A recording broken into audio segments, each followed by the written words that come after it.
shuttle mission STS-48 took these images 30 years ago. And even though it's 3 decades old, it's still one of the most interesting and exciting videos of a UFO encounter we have. Now, I have done a video on this before, and in that video I pointed out there was actually 2 UFOs. UFO 1 here and UFO 2, and I argued that it was actually UFO 2 that was firing some kind of weapon at UFO 1, just there. But I had many comments arguing that in fact, whatever this weapon system was, it was fired from the Earth.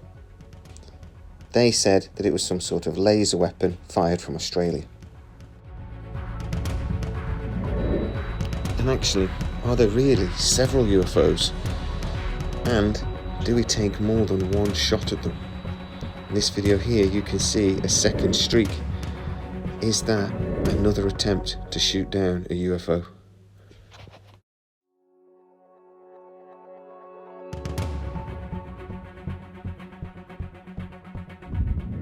Now, I have argued that it can't have actually been any kind of conventional laser weapon that we're aware of, because we wouldn't have been able to see this streak.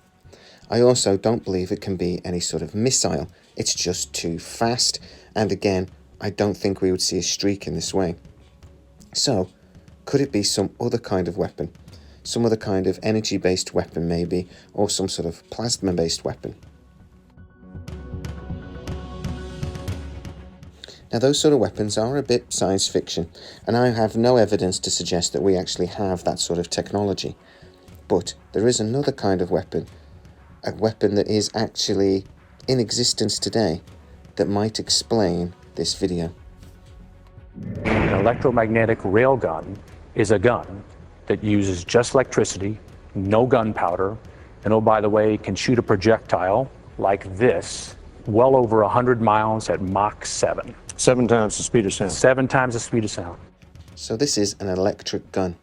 It's actually an electromagnetic gun, using a rail of magnets along a barrel, propelling the object up to, like he said here, Mach 7.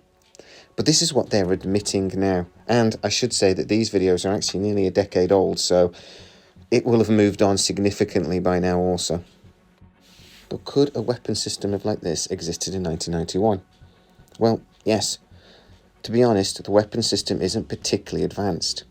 What's complicated is making them small enough and efficient enough to put them on naval vessels and potentially even in the future aircraft. Here you can see he is actually showing the destructive power of this weapon.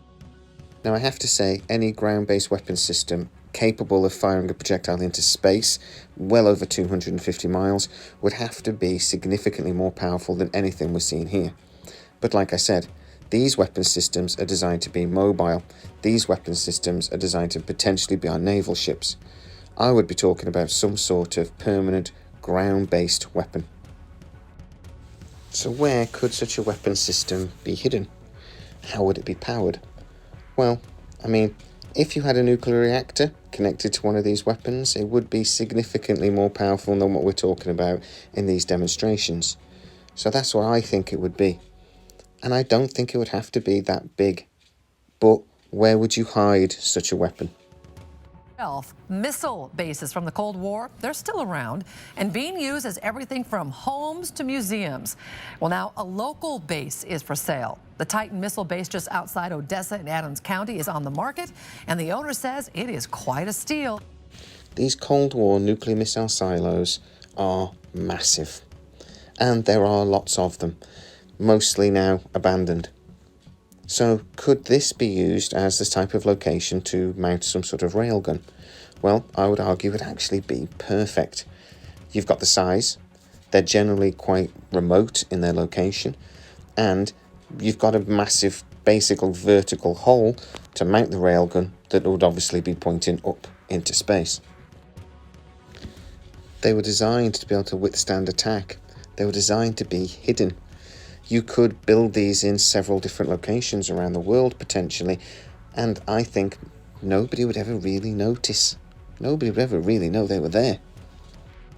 In this room here, you can see that this was where the power systems would have originally been, but look at it, it's enormous. Putting some sort of nuclear generator in there would be relatively simple, and you could generate all the energy you could ever need. So, could we really have a defense system against UFOs? Well, I do think it is actually possible.